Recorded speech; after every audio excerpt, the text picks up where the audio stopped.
Welcome to another episode of Fans in Motion. As it has been said, the ultimate Night Ranger podcast that you did not know that you needed. So today, joining myself and my sidekick, Brent's a sidekick, is the man, the myth, the legend, guitarist of the world-renowned rock band Warrant, Mr. Joey Allen.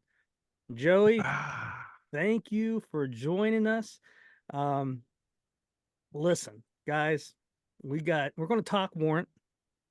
We are going to he's got some great Night Ranger stories. He may go back the farthest with this current Night Ranger lineup. Ooh, that's a little tease there.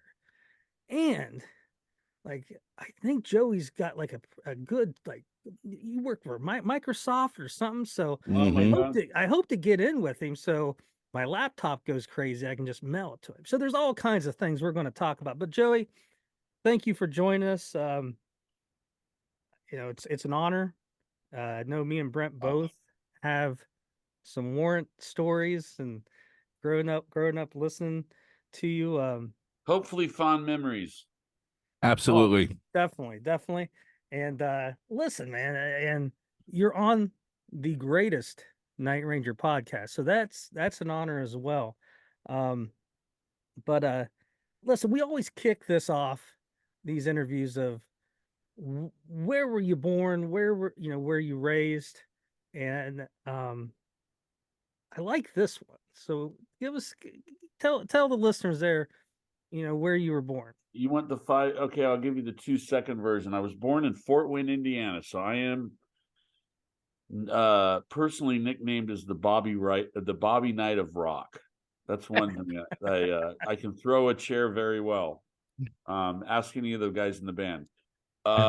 Moved over down to Indy, moved over to Charlotte, North Carolina, moved around with my father, who was in consumer electronics after the Navy. Ended up in San Jose. Then I grew up in Irvine, California, basically from about 7 years old on. So not a lot that's in a nutshell. Not a lot of Fort Wayne, but I love it when, these guys that, from our youth on these record albums are from Akron, Fort Wayne, Dayton, Ohio, Wadsworth, Ohio. Yeah. Omaha, Nebraska. Well, I'm at Cincinnati. Love Cincy. We're playing there this year somewhere. Well, I will have to make it there to see you. There you go. Absolutely. Probably after this, since you're we met once and now this is the second time I think you've qualified for the guest list. Brett, just keep your shirt on this time, buddy. So even at 7 years old, you're Fort Wayne, Indianapolis, Charlotte. When you go to San Jose and Irvine, can you tell a difference, from being in the Midwest to being in California? Nope. No. I mean, you're too young at that age. 7 years old. You're just meeting kids and playing tackle football. In the 70s, basically, is what you're doing. Mm-hmm. And building ramps out of 4x8. Plywood to see how many of your friends you can jump over like Evel Knievel. That's what you're doing. Right here. I lost these 2 front teeth from doing that. There you go. I think I planted my back tire on a few skulls, but that's what you do in the 70s. You do that kind of fun stuff. What, do you was your family musical? What got you into playing, was it guitar first? Did you get into another instrument? No, I started on cello, and quickly moved to guitar because the cellists were not hanging out with all the hot chicks. You know what I mean? I'm joking. I was in 2nd grade. I had a horrible teacher, and I stopped my cello career and went into guitar. Oh, look at the wolves. I got my Chihuahua wolves are barking.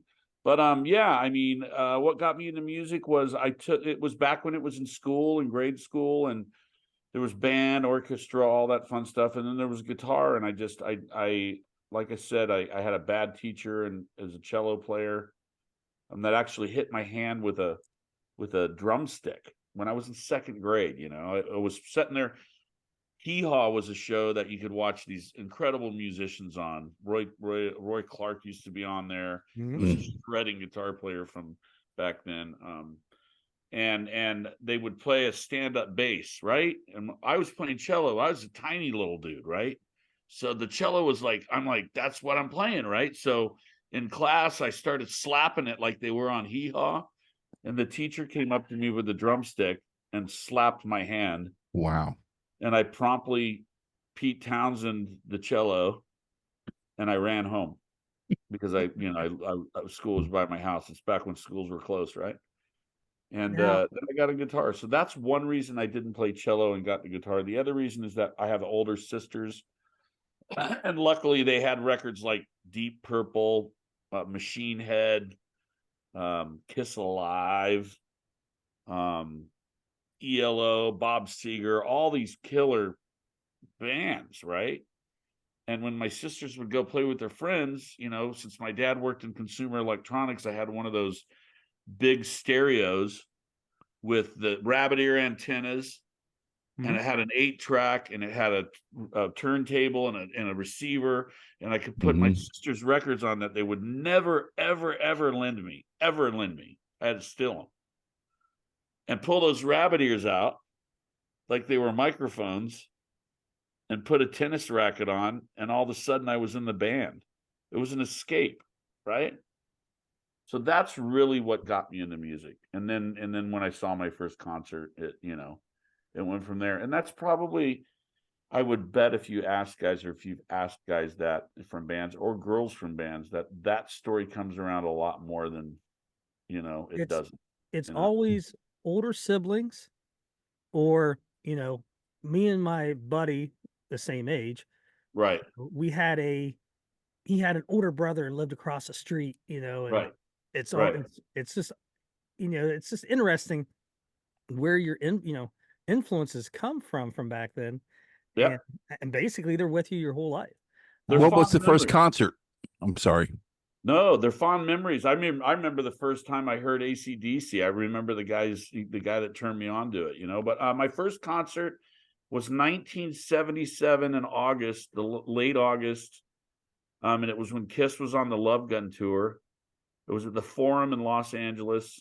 So I was. You were the Live 2 tour then. You were at the recording. The recording I think actually happened in Houston or something. But no, it was at the LA Forum 3 nights. Yeah, I know the shows were, but the actual recording that you hear, gotcha. Yeah. So, but yeah, I was there, and my first band I ever saw live was Cheap Trick because they opened. So Rick Nielsen and I, have known each other long enough, and we, I joke about it all the time. I tell him every time he says something about me, like I'll play with Cheap Trick, and I'll come off stage, and he'll go, I don't play fast like that, and I'm like, this is all your fault, bro. And he's like, what are you talking about? And Rick and I get in a little tip, and I go, you're the first guitar player I ever saw. This is all your fault. And we laugh, and he's a treasure. He is an American music treasure. I love that guy. But yeah, it's a lot of stories. Did you have a particular band, during that time period that was your number one? I just like kids do, and I don't know if either of you have kids or nephews or nieces, but you like one band for a period of time, where that's your number one, and then you go to another one that you like for a period of time, and that's your number one, right? And just like friends, you don't have a lot of those number ones. It's a very select few, but yeah, the first band I really got into was Kiss, just because it was, it was theater. It was amazing, right? I can't stand them. Yeah. Me personally, I can't stand them at all. Yeah, I can tell. They're, Gene and Paul are friends. Tommy and Eric, they're all very nice guys. We've known each other a long time. I've got, my paths cross paths with the Kiss guys many times, but Kiss would be it. And then Cheap Trick's one of my favorite bands, Thin Lizzy. So, bands, I mean, it's like, do you like just one type of chocolate? Do you know what I mean? Yeah. when when did you start first, being, playing in, your local bands? Was that during high school? It was with a friend of mine that lived in my tract, and we started. It was when garage bands were happening back in the day, and we just met. He was a few years older than me. African American guy, Jeff Brooks, who's passed. He passed sadly. God bless him. But it was him and I, and we started a band with another friend named Jeff Perlman, and we were about. I was probably 13 or 14, and Jeff, the drummer, was 13 or 14, and then Jeff Brooks, my best buddy, was like 16 or 17. And then we quickly started playing parties and kegger parties, and Now, being in California and being in that area, did you ever cross paths with anyone who, like you, got into the music business and had any success? from Irvine, Yeah, there's some Irvine. guys. One of them's your very own Kerry Kelly. When did you meet Carrie Kelly? He was How would 9 or 10. Wow. So we lived in this place it's in Irvine. It's called West Park, but now it's called Culver, it was called Culverdale back then, but now it's called West Park. And they're old 70s homes from the late 60s, early 70s. And he grew up probably, like, if you could just count houses, probably less than a sixth of a mile away from me in the same housing tract. So, you could walk there in like less than 5 minutes. But, I would jam in my garage.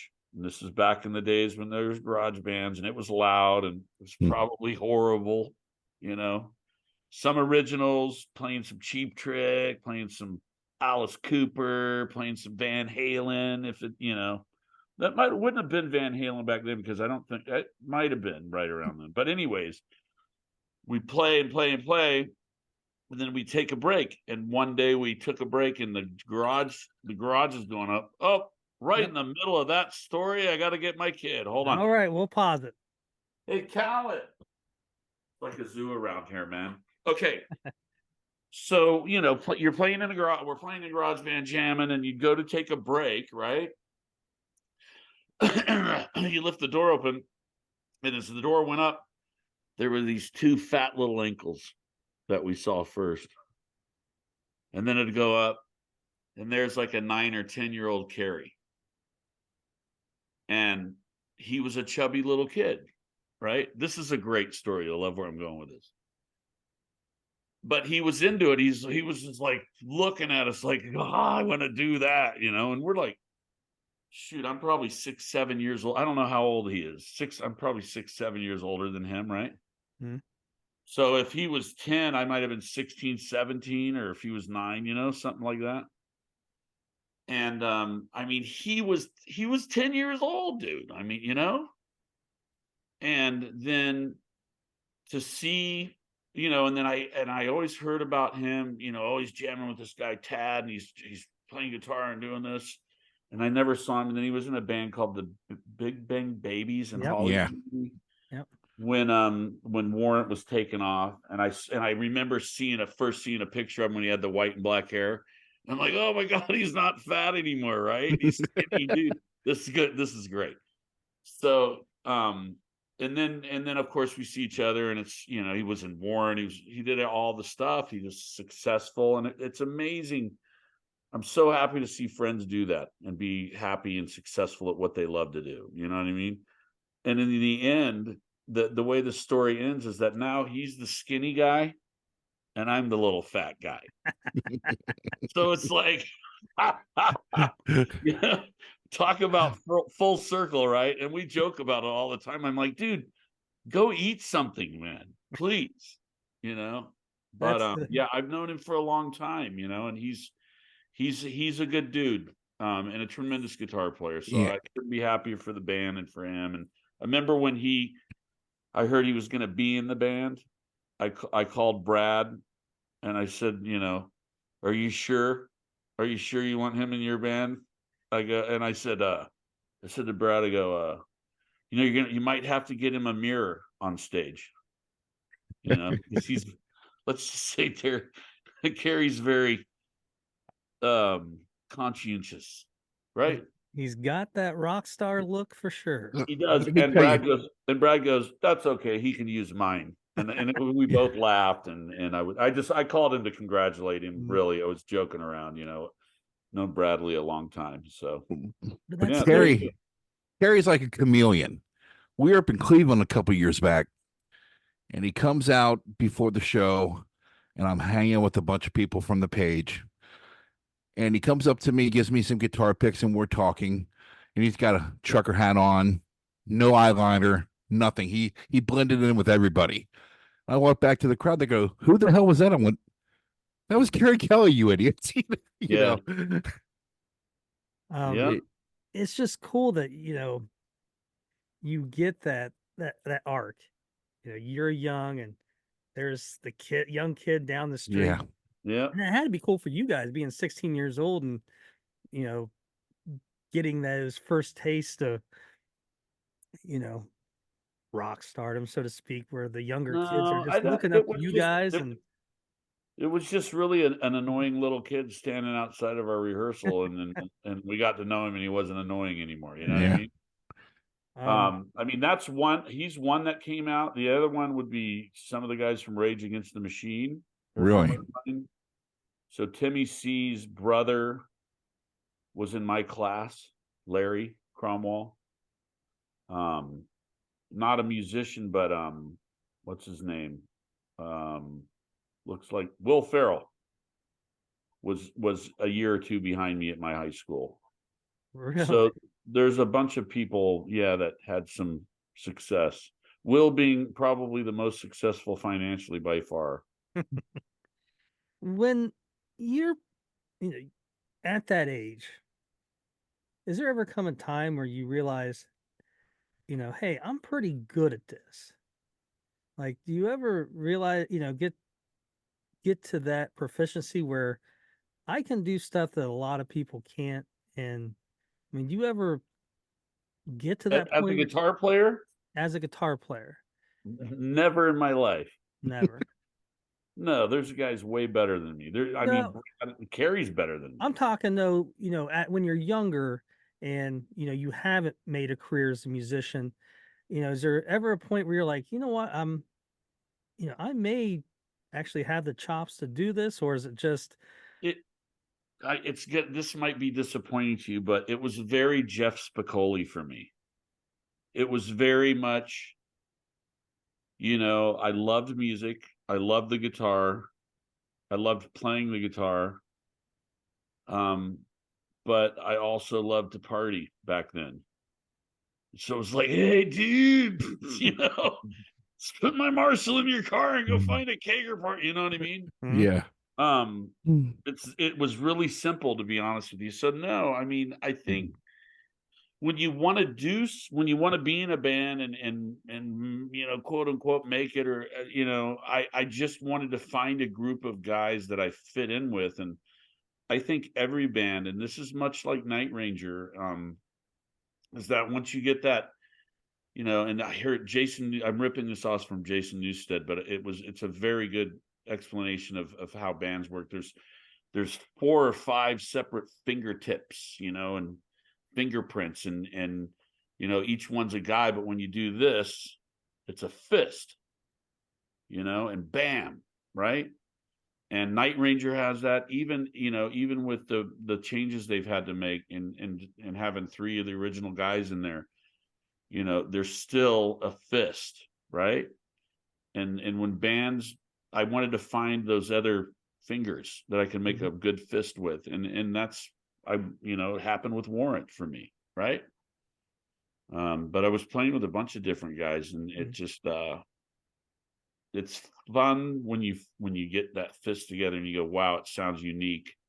So when I got into Warrant and I heard it, I was like, okay, like when I first played Down Boys, when I auditioned, I played Down Boys, and I'm like, and I'd been working on it for a week prior, But when I heard us 5 guys play it together, I go, wow, it was special. So that's a feeling I had, but I had it with the band. Now, when you get, a tape with Down Boys on it, do you realize kind of like right away, like this is better than a lot of other stuff, or is it you just don't know at that point? Or did you say, what the fuck's a down boy? That's the oldest question in Warrant's history. Yeah. That's been around. It's been around forever. No, I never asked that, by the way, to Lee. I know what it is. But I didn't really think it was some awestruck writing, like, wow, this is amazing, there was an energy when the 5 of us got together that was like undeniable. And Eric and I had known each other way prior to Warrant ever being a band. And so I at least knew one dude, right? Hmm. And it's like I said, it's very unique. It happens with every band that you guys listen to that you like. Like you listen to the Kiss guys, it's the same story when they got Ace Frehley in there and we knew he was the guy, And so when I got in there, Janie, who was the chief songwriter, who wanted a new lead guitar player, goes, he's the guy. So I was the guy, right? There you go. Now, did Warrant have a recording contract at that point? No, there was a management company working with the band. And they had to check with that manager, we want to hire this guy or get him in the band, not hire him because nobody was making any money. This guy, we want to put him in the band. What do you think? And she gave him the blessing. So, and I was off getting a 12-pack and cigarettes for everybody. So I think because I was one of the only ones with a day gig, Mm-hmm. I think that's what really got me in the band, to tell you the truth. So, so you join Warrant. You have, you're in this band that you have that connection with. The record comes out January of '89. Mm-hmm. Did it surprise you how much it took off? I thought it was so hard to get a record deal that I thought that was all the hard work. I thought that once you got the record deal, you were guaranteed success. Okay, that's the perspective, because you're so laser focused on this record deal, which in turn is really a bad deal financially, but that's what it is. That's the next step. That's the next logical step, right? And so when we got that, I had no idea how companies work with promotions and marketing. I didn't know. I learned. I'm a quick study. I'm educated. I've been to some trade school and like we talked about earlier, got some IT background behind me in schooling. So it was really interesting to learn how it worked. And when it started to take off, remember the first time I heard myself on the radio, and it was back in the days of cassette tapes, Mm-hmm. and I had a cassette tape in my car of our record, and I remember turning my car on and one of the songs was on, and I went to eject it because I didn't want to hear it because I'd heard it too much, right? And there was no tape in there. It was on the radio. That's gotta be a cool feeling. I remember it. I remember what car it was. I remember where I was parked, everything. It was cool, man. And then you just hang on to the handlebars and you go for it, Do you with the radio, do you remember the first time being able to walk into a record store and go into a CD or a record and holy shit, there I am? No, I didn't remember that. I remember the first time my father saw it. Well, how'd that go? So, my full name is Joseph Allen Cagle, right? And I changed it to Joey Allen because my second name's Allen. So I'm like, that's easy, you know, and everybody at the time was doing it, right? Everybody was, a lot of dudes were, right? So I thought that sounded a little more rock and roll than Kegel, right? Which is a woman anatomy exercise, right? That's actually a Kegel, right? But it's close enough.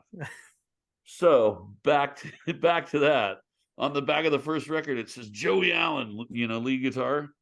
My dad looks at the front of Dirty Rotten Filthy Stinking Rich, turns it over, looks at all the guys, and he knew who we were, and looks at me and he looks at me and he goes, "Where are you?" Because it didn't say Kegel. And I started laughing, you know. I mean, what can you say? So I don't know if he was pissed or what, but he came around. That's all that matters. So that's got to be a big change too, to where just a year or so prior, you're getting hired by the band, you're picking up cigarettes and smokes, Right. and all of a sudden, you're kind of like what you said, you're on that ride and you're just Right. holding on. Yeah. Talk about that contrast and how quick it was. It was quicker than quick. You know, I mean, it was literally, I got in the band in March of 87 and in late 88. So 18 months later, we recording, maybe even 16 months later, we recorded Dirty Rotten Filthy Stinking Rich. It happened that quick. I always joke with the guys in the band. I'm like, hey, once I got in the band, boom, you know what I mean? Yeah. It's like a running joke, you know. But like I said again, it's just the glove, man. It's the fingers, boom, you know. And it was fast. It was super fast and super fun. Fond memories. When you're recording and Janie brings something in, you know, we kind of talked a little bit, you know, about some of this. Do you ever hear something and right away you know, wow, this one's different than the others. This one's special, or are they just all, you know, all these are all great and one doesn't really stand out and you let the public decide once you get it recorded and released? I don't even remember how I felt about it, to be honest with you, because I've been playing this music for so long that it's just part of my life. You know what I mean? So I don't like people say, well, what's your favorite song? It's like I like the heavier stuff as a guitar player. It's fun, you know, faster stuff's fun. Um I also like the songs that are big hits because they're well-crafted songs. But I couldn't differentiate in the beginning between track 1 and track 10. To me, they were just, I didn't know which one was going to be. I didn't, again, you've got to remember that, not very many people talk about this. The record companies back in the day had promotion departments and guys that worked radio, guys that worked print, you know, they were machines, you know, Columbia being the biggest, owned by Sony, right? And there was a tremendous team involved of people that were involved to help us push that record, you know, to double platinum, you know, with 3 or 4 singles off of it, a few, you know, one number 2, right? And those people don't get the credit, nor do people talk about them enough. But there was such a machine that did that, and you know, back in the day, and without them, it wouldn't have happened. So you know, you can say song. Did you know this was a hit song? You don't. You know, you can put a single out that you think is great, and nobody gets it. You know, or radio doesn't like it. That's back in the day, remember? Or MTV doesn't like the video; they think the video is wrong. You know. So it's like a lining up of the planets, you know. It's like a solar eclipse. It happens once in a great while, where all those planets line up and you get a hit single, and you know. And now for rock bands it happens even less, just because of the advent of, you know, TV and The Voice and the way that whole machine works and how radio works now. It's a lot harder. Yeah. You know. You know, talking about promotions and stuff, my first time Warrant coming on my radar, I was 12 in 89. I didn't actually watch a lot of MTV. I was into music really young, so I Okay. was already 5 years into MTV, and I was more like Motley Crue, Aerosmith, and Right. Night Ranger. But it's kind of like already kind of getting out of that. Right. And but for some reason on Saturday nights, I was staying with my grandparents. It was Saturday night, and rollerball, or is it roller? It was making a comeback where they do the like football on roller skates. Roller Female. derby. Roller derby, yeah. It was like a freak. Females. It was I can't remember if it's females or anyways. Oh, it was all females. Yeah. What I remember is you guys were maybe during the halftime playing, one of the ballads. Yeah. Nice career move. Well, that was my first. I'm like, what's this? And one, I wasn't expecting, you know, a band to be during this, but that was the first time I actually ever saw Warrant perform was on roller derby. Yes, Brent, we were. So when you got cherry pie, you figured they were paying homage to the roller derby with the roller skates on there, right? You that know was what? We didn't design that, but I didn't even think about that. But you know what? That's a great. That's more like the car hop girl, right? Yeah, but that's Bringing your in answer now. But yeah, that is, I'm going to tell everybody that, Brent. I'm telling everybody Yeah, that. it's free. You can have that one. The it first was one's free. It's like one of those Pink Floyd album covers. There's some deep meaning going on. That's right. I the, I love can it. tell you. the I'm thing going that to. broke us was roller derby. You got to market this band, Brent. That's a good idea. Well, hey, I could do some stuff. Just hit Love me it. up. All right. I'd already seen Down Boys on MTV, so you were on my radar. Right. But the night that sold me was March 1st, 1989. I was at a club in Columbus, Ohio, at the Newport, seeing Paul Stanley, Wow. Look at that. and a little old band named Warrant was opening for him. Did we make that flyer? No, you didn't make it. Was on the telephone pole outside the club, and I ripped it down. You know what? That's a good segue, Brent. Again, genius marketing. Let me tell you what my friend Paul did, and I love Paul Stanley. We got offered to do that tour because Down Boys was happening. And he was doing the first ever solo tour of like, I don't know, 3 weeks or 4 weeks on East Coast, and a little bit of what they call the Midwest, which is actually just a little less east than the East Coast, right? Yeah. So we're stoked. We're going to go out on tour with Paul Stanley clubs, and we got like a sliver of stage every night, whatever. It's Paul Stanley. We're not bitching. And then our record company would go into the places we played, and they would put Warrant posters and they called them flats, right? Yeah. Like real size of the record, and they would put them everywhere. And then Paul's people would come in and take them all down, just like you did that poster off that pole. Yeah. I'm trying to see. Your name's not even on this. I can scan it and get you a copy if you'd like one. So, but yeah, no, that's fantastic. So Paul is a friend of the band, and Paul's been real supportive of Warrant. Is a super nice guy. I get along with him and Gene fantastic. I think they're wonderful, wonderful guys. What a great band, and But yeah, I remember that tour. I remember walking into the bar and telling my buddy, this band, they have a song on MTV. It's pretty good, You guys come out, and if memory serves me correctly, you were already getting on each other's shoulders, and you were walking around the audience. And Janie Lane comes out and puts a chair in the middle of the floor and gets up and just starts singing. I was blown away.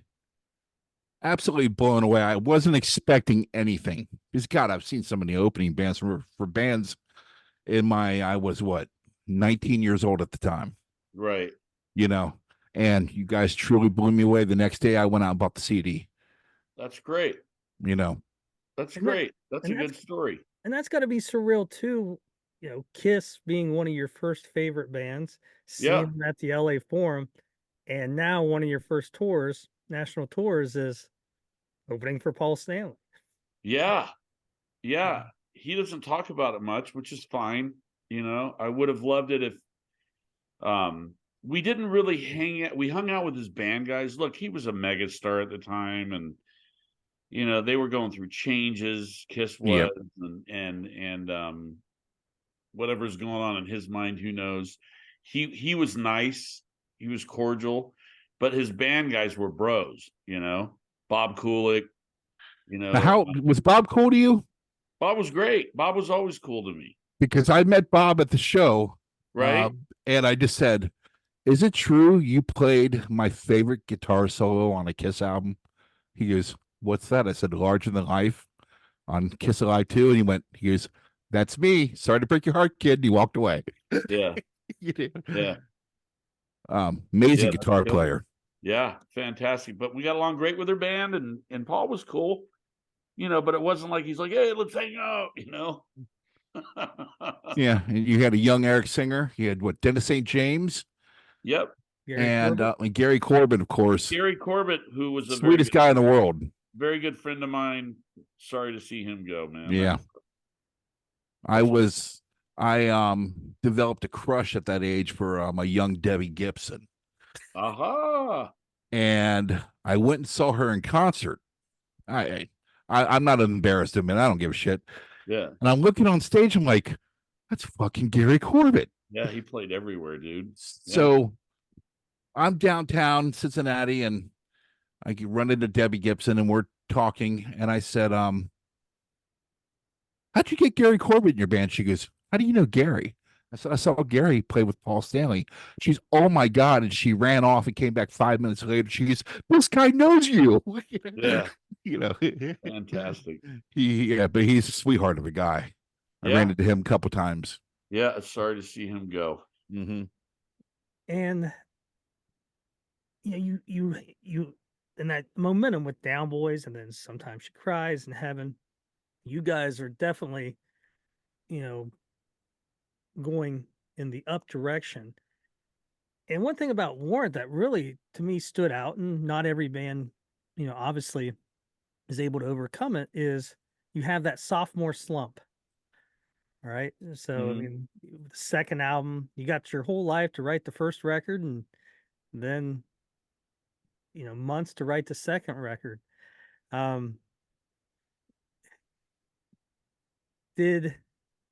You're talking about hanging on for dear life. Did it even go faster when Cherry Pie was released? Like, it just kept on the same speed, and we had done 280 or 290 shows off that first record. When we finished, and most of the Cherry Pie was written while we were on the road and demoed. We'd demo when we come into a town and have 2 or 3 days off instead of going home. We'd go to find a studio and go work. Like Criteria in Miami, we did a bunch of that, and we just kept on going. That's you keep on going. I mean, that record, did it come out in 90 or 91? 90, right? Was it 90? I don't even know. I got every date written down, but I don't even know. I know it came out on September 11th. I'll tell you that much. This says 1990. Okay, so 1990. So September 11th, it was 9/11.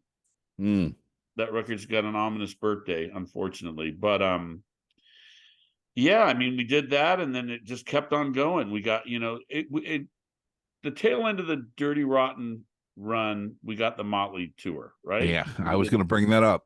Yeah, we did a bunch of shows with Motley, like 6 months or something like that, which was fantastic. And then we had to go in and make Cherry Pie. And when we made Cherry Pie, we came out of that, and I think we went right in to the Poison tour. So we're finally in arenas, right? After playing clubs and theaters and everything forever. Did a 2-week, 3-week run with Eddie Money on the East Coast, which was fantastic because I'm a huge Eddie Money fan. And we just kept on going. And then when the singles would come out and kept on flowing into the top 40, then we're looking at doing our own shows, right? So it just got bigger quicker, but from my perspective, it was the same feeling of just hanging on, but you get better too. When you play 200-300 shows, you know, you're a different player than you are when you play show number one live. You know what I mean? Well, I think I saw you 6 or 7 times on that tour. Yeah. And I remember the last time was with Motley, Yeah. and you were playing Riverfront Coliseum downtown Cincinnati. And I I guess they had, like all bands, they had areas where you weren't allowed to go. Right. Janie just started kicking the barriers down and going where he wanted to go. Yeah. I don't know if that was a nightly thing he did, but I remember it was like, holy shit, You got a bunch of 20, you know, 25-year-old caged tigers. hey, you guys were ready to take on the world. I mean, that's what that showed me that night. We had fun with a lot of bands. We toured with a lot of bands that were good to us and nice, and you know, and some we had problems with, some we didn't. We all laugh about it now, you know. Yeah. And, you know, us that are still alive to laugh about it. So it's fond memories for sure. So you have these two big records. You go into the third record, and as we all know on the timeline, that's when things start to change. Right. Nirvana, Pearl Jam. Do you have like a, because Jenny Lane talks about this, the story where, I may be getting a little bit of it wrong, but he goes into the record executive's office and big poster of cherry pie. Right. For the next record, he goes in, there's no warrant. It's, Alice in Chains or something. That was his fun time. I had that same thing happen, but in a different way. That's what I want to hear. So when did you know something's different? I took a copy of Dog Eat Dog to our publicist, who was Virgin Publishing, a guy named Kaz Utsunomiya. And Kaz had worked with Queen, and so we're all big Queen fans. So he was like this legend to us. And he was a very educated, and he still is, and a wonderful, wonderful man. And I remember playing Dog Eat Dog for him. He's Japanese, right? Kaz Utsunomiya. Mm-hmm. But he was schooled in London. So he's like, hello. So you got this Japanese guy with an English accent, which is tremendous. And I remember playing Dog Eat Dog, and he goes, I think this is your night at the opera. And coming from a guy that worked for Queen, I'm like, holy woo. And then he goes, let me play something for you a band we just picked up. And he put on Pearl Jam. No, he gave me a CD, and he said, listen to this on your way home and let me know what you think. And he gave me Pearl Jam, like a pre-copy of Pearl Jam 10. Mm-hmm. And I remember driving home in my sports car I just bought after, working my ass off for 5 years, and sinking into my seat on the way home going, holy shit, this is different, and we're cooked. And that's what I thought, just because it was so different. It was so angry, and raw. And if he had it, and Janie was talking about this other band from Seattle, and I'm thinking, here it comes, and it just changed like overnight, man. Well, I remember around that time, because I was listening to that stuff. The band before Pearl Jam was Mother Love Bone. Right. And I was listening to Mother Love Bone as Andrew Wood was still alive. Right. And, and it was a little different, but they were, yeah. I mean, they were a rock band. Yep. Period. They were a rock band. Yep. I got Pearl Jam the day it came out, and it didn't sound like Nirvana. Nirvana was sloppy, punky almost. Yeah, I mean, it wasn't. I liked it at the time. Now it's like nails on a chalkboard. Most of it is for me now. Okay. Because it's not fun. And I remember at that time you guys had a pay-per-view concert when all that stuff was going on. I bought the pay-per-view concert in 91. So our pay-per-view was on the Cherry Pie tour. It wasn't on the Dog Eat Dog tour. But I thought it was during the grunge stuff kick. Maybe.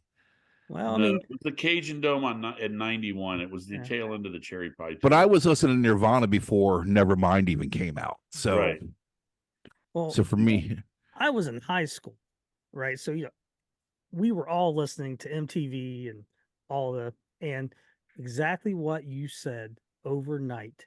Yeah. Girls with the big hair um, and then all of a sudden, everybody's wearing flannel. And it was, I mean, I knew I could count on my hand my friends who still listen to that music. Metal Edge was yeah, it that was was your Right. that was Bible. our yeah, it Yeah. was. But Different strokes for different folks. Look, there's a lot of like, I don't have any ill. I when we played Seattle in '91 on the Cherry Pie tour, we were off the night before, and I went to a club to see a band, and the band that opened up for the other band that I went to see was this band called Peace and Silence from Seattle, and I ended up at the urinal next to the bass player, and he's still one of my best buddies. Really? And I helped get that band, enough recognition to help them. I think they did an EP with Floyd Rose. Floyd Rose had a record label for a while, right? Floyd Rose, the Whammy bar and Yeah. guitarist. And Peace and Silence was another. They were like Alice in Chains meets Queensryche. It was like Prague, like it was a trip. But anyways, I like a lot. I loved Alice in Chains, still do. What's the other band? Soundgarden, love them. I like the heavier stuff. I think it's killer still. So no disrespect to those guys. Look, it was it I mean, changes, every generation has their own thing. It was just amazing how overnight it was. And being in high school, you obviously have fads that come and go, and Right. that one was just bam. It's just Yeah. turn on a light switch. So you do the Dog Eat Dog record Right. and the tour, and it's you exit the band after that, Yes. and um and I think I saw, and I alluded to it earlier and said something like you went into like computer engineering or something Yep. like that. Yeah. um how does is it ever you're on that wild ride for 5, 6, 7 years, right? Right. Right. And all of a sudden it's done and it's quiet. Right. Is that hard to adjust to? It's exactly what. Yeah. It's like falling off the end of the world. I mean, you think. Like moving back to Indiana. I still love it. I still love Indiana, so I'm not, I'm just playing. but I live in crazy California, so I don't know who's worse off, me or anybody in Indiana. I think probably me. Yeah. But you fall off your horse and you get back on it, right? And it was a hard fall, no mistake about it. I mean, and to to magnify that fall, I was going through a divorce. I was being sued 3 or 4 different times. The band was, by different people we worked with, because Janie quit the band and we stopped working and had no income. A lot of shit was happening that would sucked. It's not why you do this music thing that you love so much. That's part of your soul, right? And so when that happened, my response was to get as far fucking away from it as I could. And I fucked around for a year in a really dark place.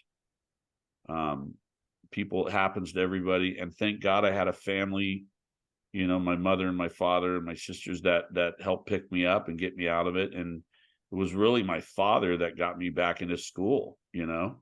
Thought I'd be interested in it, and I took over 50 desktop application courses for different operating systems and applications.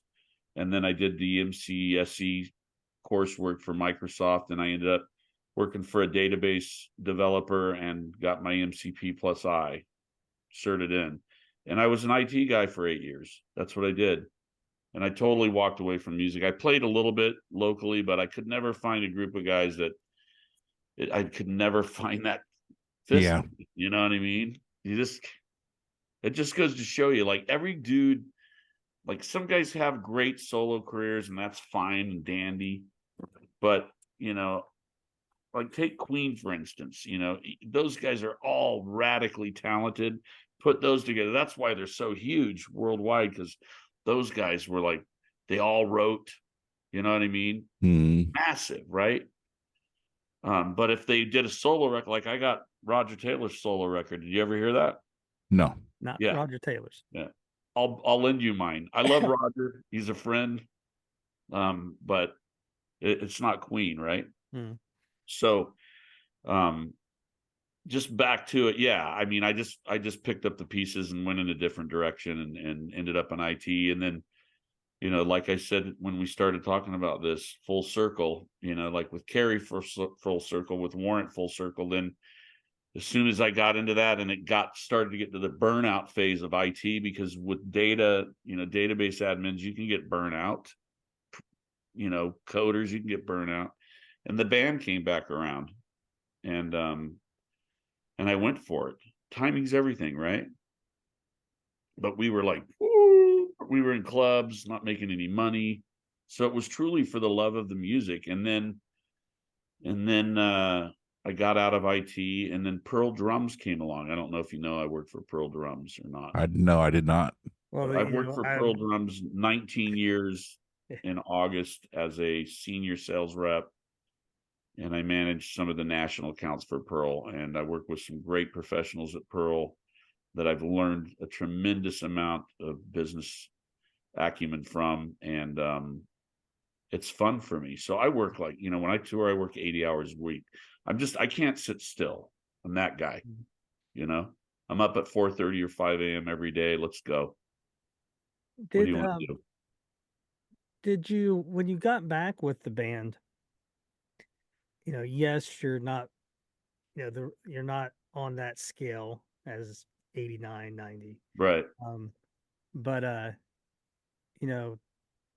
did you, was it one of those things where you appreciate it more, or, did it ever start feeling like a job again? Just how does it feel to go back into that life after you spent, 8 years right working to get out of it, basically? Yeah. Nothing less is coming for free. Your disrespect got me seeing red. If you walk creeping through my yard, I